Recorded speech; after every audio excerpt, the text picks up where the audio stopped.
नमस्ते, स्वागत है आपका स्कूल स्टडी पॉइंट पे। मैं रणविजय आप सबका स्वागत करता हूं। और आज के चैप्टर में आज हम करेंगे राज्यपाल को। राज्यपाल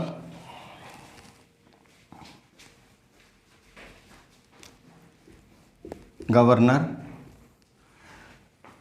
राज्य की कार्यपालिका, राज्य की कार्यपालिका हम आज इस चैप्टर को हम पढ़ेंगे।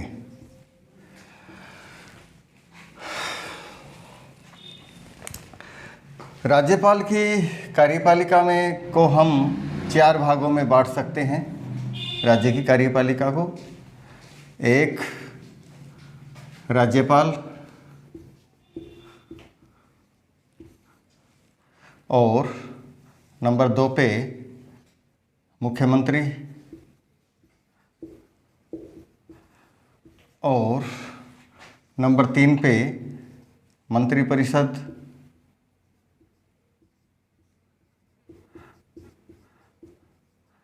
और नंबर 4 पे महाधिवक्ता।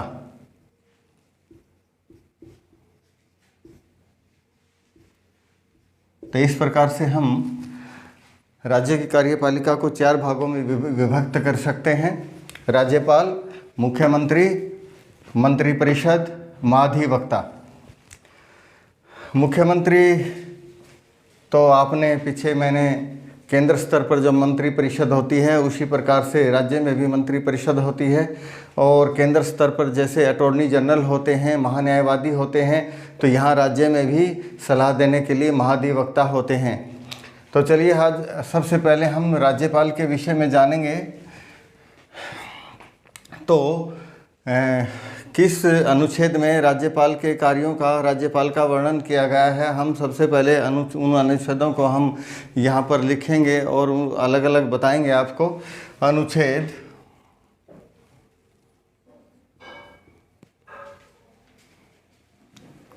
जो महत्वपूर्ण अनुच्छेद हैं हम उनको यहाँ पे लेंगे।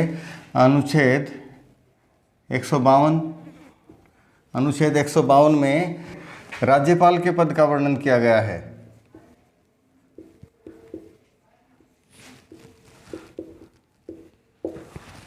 और 153 में राज्यों के लिए राज्यपाल होते हैं। राज्यों के लिए राज्यपाल, राज्यपाल की व्यवस्था। और 154 में, अनुच्छेद 154 हमारा जो संविधान का है उसमें कार्य व शक्तियाँ दी गई हैं राज्यपाल की। कार्य व शक्तियाँ।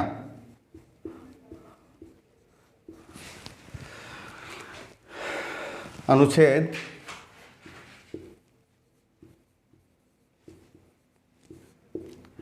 155, इसमें नियुक्ति कौन करेगा, राज्यपाल की नियुक्ति कैसे होती है। अनुच्छेद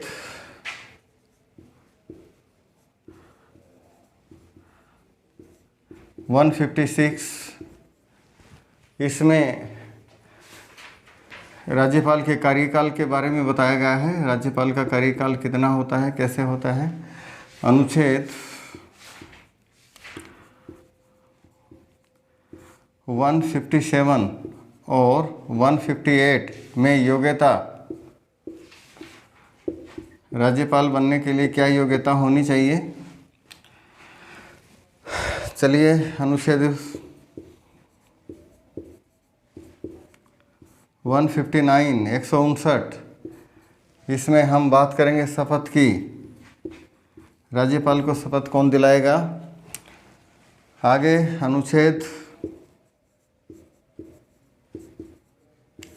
161, अनुच्छेद 161 में हम पढ़ेंगे अध्यादेश, नहीं अध्यादेश नहीं, 151 में, 151 में होता है क्षमादान, क्षमादान की शक्ति। इसके बाद अनुच्छेद, ये सभी राज्यपाल से संबंधित अनुच्छेद हैं। अनुच्छेद हम बात करेंगे 213 जिसमें अनुच्छेद 213 में अध्यादेश, राष्ट्रपति अध्यादेश के जरिए कानून पास कर सकते हैं। जहां राष्ट्रपति होता है देश में कार्यपालिका का अध्यक्ष, तो वहां 123 में अध्यादेश, राष्ट्रपति जी अध्यादेश के जरिए कोई भी कानून पास कर सकते हैं जब संसद का स्तर चल रहा होता है। और यहाँ राज्य में 213 अध्यादेश राज्यपाल पास कर सकते हैं किसी भी कानून को। और एक अनुच्छेद राज्यपाल के संबंध में दे रखा है कि राज्यपाल 333, इसमें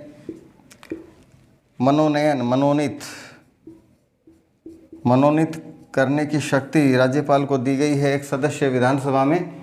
तो हम राज्यपाल का चैप्टर पढ़ रहे हैं, तो शुरू में हम जो है मंत्रिपरिषद का उस विषय में ले गए थे, लेकिन वो मंत्रिपरिषद का नहीं, पहले हमने राज्यपाल का करना है, उसके बाद हम मुख्यमंत्री और मंत्रिपरिषद का वो करेंगे। तो अनुच्छेद 152 में 2 में राज्यपाल के पद का वर्णन किया गया है। अनुच्छेद 153 में राज्यों के लिए राज्यपाल होते हैं। ठीक है, एक जो राज्य होता है, एक राज्यपाल एक से अधिक राज्यों में भी उन ड्यूटी दी जा सकती है। 2 राज्यों का कार्यभार भी दिया जा सकता है राज्यपाल को। और अनुच्छेद 154 में राज्यपाल की जो कार्य व शक्तियाँ दी गई हैं। और अनुच्छेद 155 में नियुक्ति कैसे होती है राज्यपाल की, 156 में कार्यकाल कितना होता है, और 157-58 अनुच्छेद में योग्यता, कौन राज्यपाल गवर्नर राज्य में किसको बनाया जा सकता है, क्या योग्यता होनी चाहिए, 159 में शपथ कौन दिलाएगा।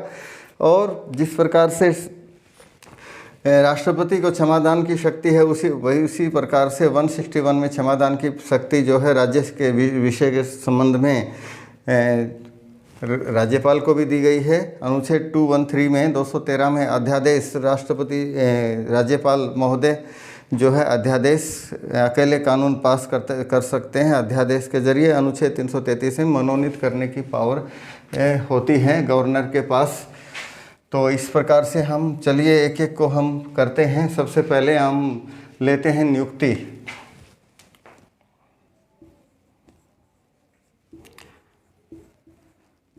तो राज्यपाल की जो नियुक्ति है वो राष्ट्रपति के द्वारा होती है।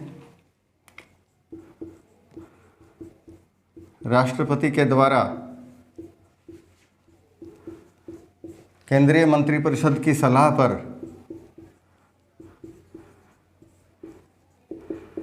केंद्रीय मंत्रिपरिषद की सलाह पर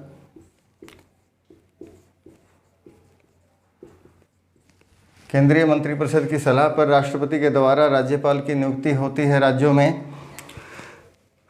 में। ठीक है, जिस प्रकार से केंद्र में यदि सरकार बदलती है तो उसी प्रकार से जो राज्यपाल, नई जो सरकार होती है केंद्र में, वो अपने हिसाब से राज्यों में जो है नियुक्त करती है राज्यपाल को। नियुक्ति राष्ट्रपति के द्वारा केंद्रीय मंत्रिपरिषद की सलाह पर, और केंद्रीय मंत्रिपरिषद के जो हेड होते हैं वे प्रधानमंत्री होते हैं।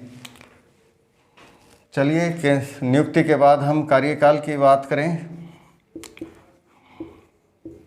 आम तौर पे जो साधारणतः जो कार्यकाल होता है वो 5 वर्ष का होता है राज्यपाल का, गवर्नर का।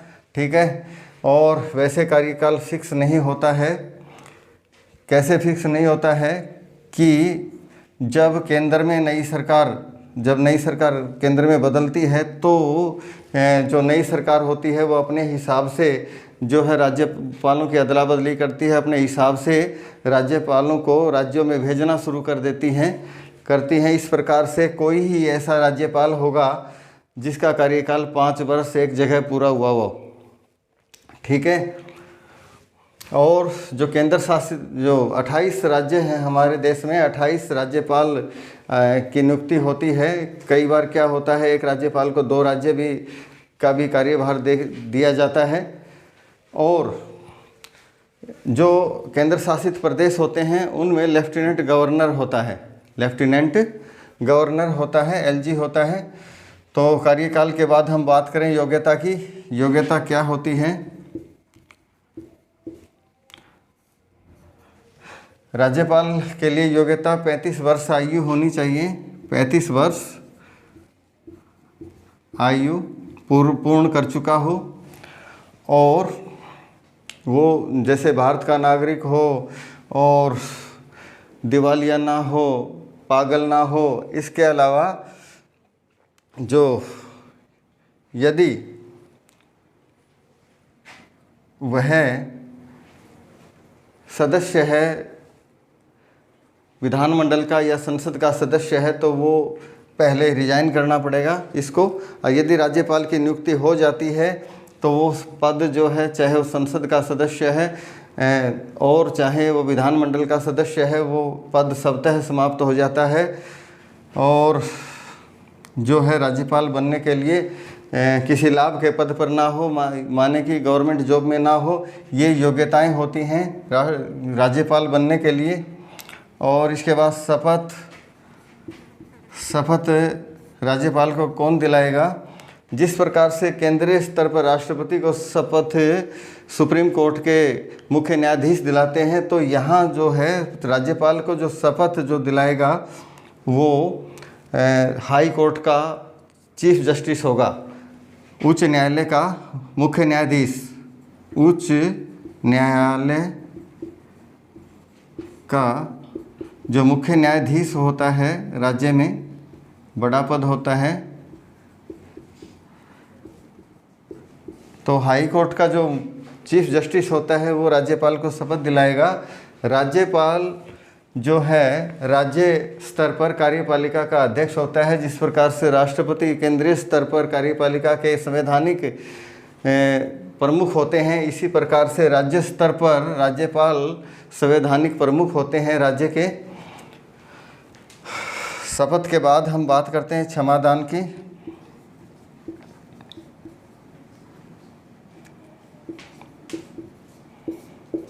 अनुच्छेद 161 के तहत क्षमादान की शक्ति प्रदान की गई है। राज्य सूची के विषय पर यदि किसी को सज़ा मिली है तो उस सज़ा को ये कम कर सकते हैं, राज्यपाल उसकी सज़ा को कम कर सकते हैं। लेकिन किसी को मृत्युदंड मिला हुआ है, मृत्युदंड को क्षमा नहीं कर सकते। मृत्युदंड को क्षमा नहीं कर सकते। मृत्युदंड को तो क्षमा केवल राष्ट्रपति जी ही कर सकते हैं। हाँ, राज्य सूची के ऊपर यदि किसी को विषय में इससे संबंधित किसी को यदि सज़ा मिली है तो उसमें सज़ा को कम कर सकते हैं, क्षमा कर सकते हैं, कम कर सकते हैं। और इसके बाद अनुच्छेद 213 अध्यादेश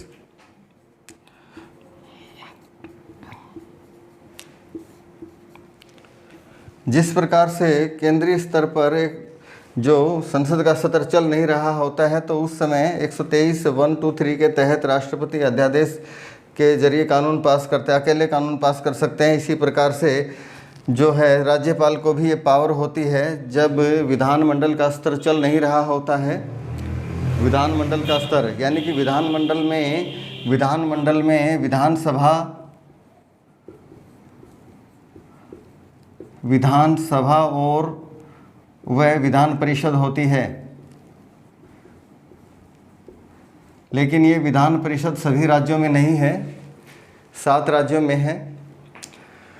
जब ये इनका सत्र नहीं चल रहा होता है तो उस समय जो राज्यपाल अकेले कानून पास करते हैं, अध्यादेश पास कर सकते हैं किसी भी कानून को। लेकिन शर्त है एक, क्या शर्त है कि अध्यादेश तो पास कर दिया राज्यपाल ने, जब इसका विधानमंडल का सदन शुरू होता है राज्य का, तो उस समय एक समय होता है 6 सप्ताह के अंदर। 6 सप्ताह के अंदर जो अध्यादेश राज्यपाल महोदय ने जो पास किया था तो उस अध्यादेश को पारित करवाना होता है विधानमंडल में। यदि विधान परिषद नहीं है तो विधानसभा में पारित करना जरूरी होता है 6 सप्ताह के अंदर।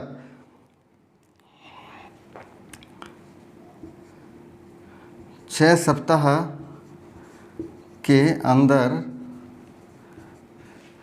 विधानमंडल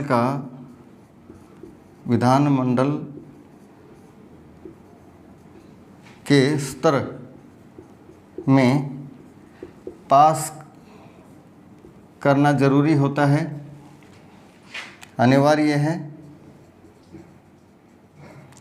कोई भी अध्यादेश पास कर दिया, कानून पास कर दिया राज्यपाल ने, और जब विधानमंडल का स्तर शुरू होता है तो 6 सप्ताह के अंदर इसको अध्यादेश को पास करना ज़रूरी है, और यदि 6 सप्ताह के अंदर नहीं होता है तो ये समाप्त मान लिया जाता है, स्वतः ही समाप्त मान लिया जाता है। अब जो है अनुच्छेद 333 में राज्यपाल के पास एक पावर होती है, अनुच्छेद 333 में, कि राज्य विधानसभा राज्यों में होती है कि एक एंग्लो इंडियन सदस्य को मनोनीत कर सकते हैं राज्यपाल। ये एक पावर होती है जो राज्य चाहें तो। अब हम बात करते हैं कार्य व शक्तियाँ। राज्यपाल की कार्य व शक्तियाँ अनुच्छेद 154 में दी गई हैं। कार्य व शक्तियाँ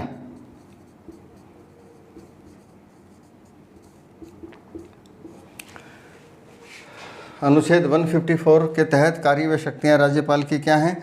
तो जिस प्रकार से राष्ट्रपति के केंद्र स्तर पे कार्य व शक्तियाँ होती हैं, यहाँ भी राज्यपाल के पास कुछ शक्तियाँ होती हैं। जैसे जो वित्तीय शक्तियाँ, हम सबसे पहले वित्तीय शक्तियाँ कौन कौन सी होती हैं राज्यपाल के पास? वित्तीय शक्तियाँ, एक तो सबसे पहले कोई भी धन विधेयक होता है, धन विधेयक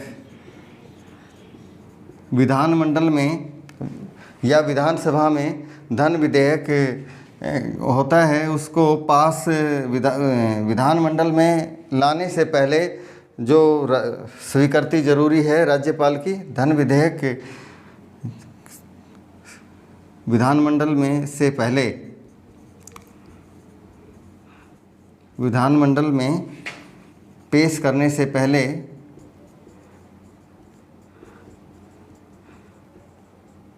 राज्यपाल की मंजूरी आवश्यक है। ठीक है। और जो दूसरा जो वित्तीय शक्ति है,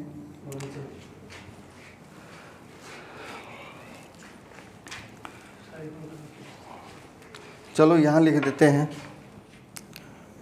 दूसरी जो दूसरी क्या है कि वार्षिक वित्तीय बजट पेश करना होता है। वार्षिक वित्तीय बजट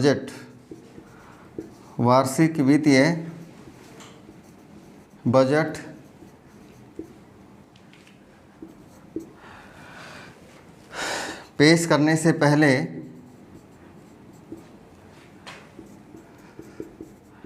राज्यपाल की स्वीकृति जरूरी है। राज्यपाल की स्वीकृति होनी चाहिए। स्वीकृति जरूरी है।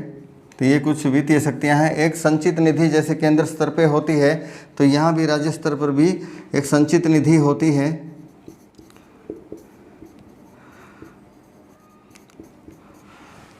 और इस संचित निधि में आपातकाल में यदि धन निकालना है, आपातकाल में धन निकालना, तो इसके लिए राज्यपाल से मंजूरी आवश्यक है। राज्यपाल की इजाज़त, परमिशन जरूरी है, स्वीकृति जरूरी है। संचित निधि में से यदि किसी आपात विपत्ति के समय धन निकालना हो।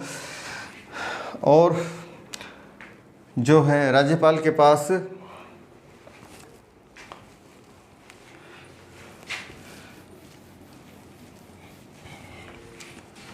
यहाँ लिख देते हैं, संचित वित्तीय शक्ति के बाद कुछ न्यायिक शक्ति होती है राज्यपाल के पास। न्यायिक शक्ति,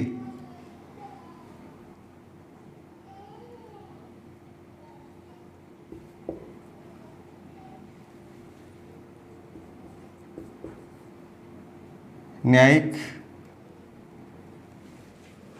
शक्ति क्या होती हैं कि जो जिला जज होते हैं, जिला जज, तो जिला जज की नियुक्ति जो जिला स्तर पर जो जज होते हैं, जिला जज होते हैं, जिला स्तर पर जो जज होते हैं उनकी नियुक्ति राज्यपाल के द्वारा होती है।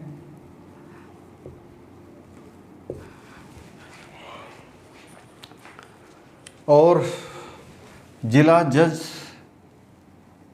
की नियुक्ति की पावर जो है गवर्नर के पास होती है, राज्यपाल के पास होती है।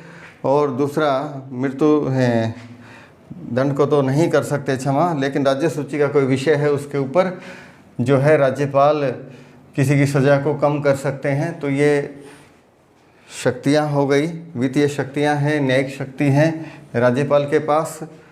और राज्यपाल के पास एक जो वीटो शक्ति भी होती है। क्या है, कोई भी विधानमंडल से विधेयक पास होकर के आता है विधान परिषद या उसमें विधानसभा से, तो राज्यपाल को लगता है कि इसमें कुछ एक्स्ट्रा है और राज्यपाल को समझ में नहीं आता है, तो उसको रख लेते हैं राष्ट्रपति के पास पहुंचाने के लिए। और फिर उसको जो है राष्ट्रपति के पास भेज देते हैं और कहते हैं कि आप इसे देखिए। जब राज्यपाल के समझ में नहीं आता है तो कोई भी विधेयक, तो ये वीटो शक्ति होती है। अब जो स्वविवेक शक्ति भी होती है, स्वविवेक शक्ति, किसे मुख्यमंत्री बनाया जाए, कौन बहुमत, किस दल का बहुमत है, कौन बहुमत खो चुका है दल और किसे बनाना चाहिए, तो ये जो शक्ति है स्वविवेक की शक्ति राज्यपाल के पास राज्य में होती है। तो ये जिस प्रकार से केंद्र स्तर पर जो कार्यपालिका काम करती है उसी प्रकार से लगभग समानताएं हैं। तो ये आपने पढ़ा है कि अनुच्छेद 152 में राज्यपाल के पद और 153 में राज्यों में राज्यपाल होते हैं, एक से अधिक राज्यों के लिए भी हो सकते हैं। और ये सभी अनुच्छेद जो महत्वपूर्ण थे राज्यपाल से संबंधित थे हमने पढ़े। और नियुक्ति, कार्यकाल, योग्यता, शपथ और क्षमादान, अध्यादेश और शक्तियाँ, राज्यपाल के पास कौन कौन सी शक्तियाँ हैं। तो इस प्रकार से हमने राज्य की कार्यपालिका के बारे में जैसे बताया कि 4 अंग होते हैं, 4, जैसे राज्यपाल, मुख्यमंत्री, मंत्रिपरिषद, महाधिवक्ता। तो सबसे पहले हमने राज्यपाल को पढ़ा, कौन कौन से जरूरी किन अनुच्छेद के माध्यम से राज्यपाल का संविधान में वर्णन किया गया है और राज्यपाल के पास क्या शक्तियाँ, नियुक्ति वगैरह, योग्यता, शपथ, ये सब हमने पढ़ा। तो ये सारा का सारा कॉन्सेप्ट आपको समझ में आया होगा और अच्छा लगा हो तो लाइक व शेयर ज़रूर करें। थैंक यू, धन्यवाद।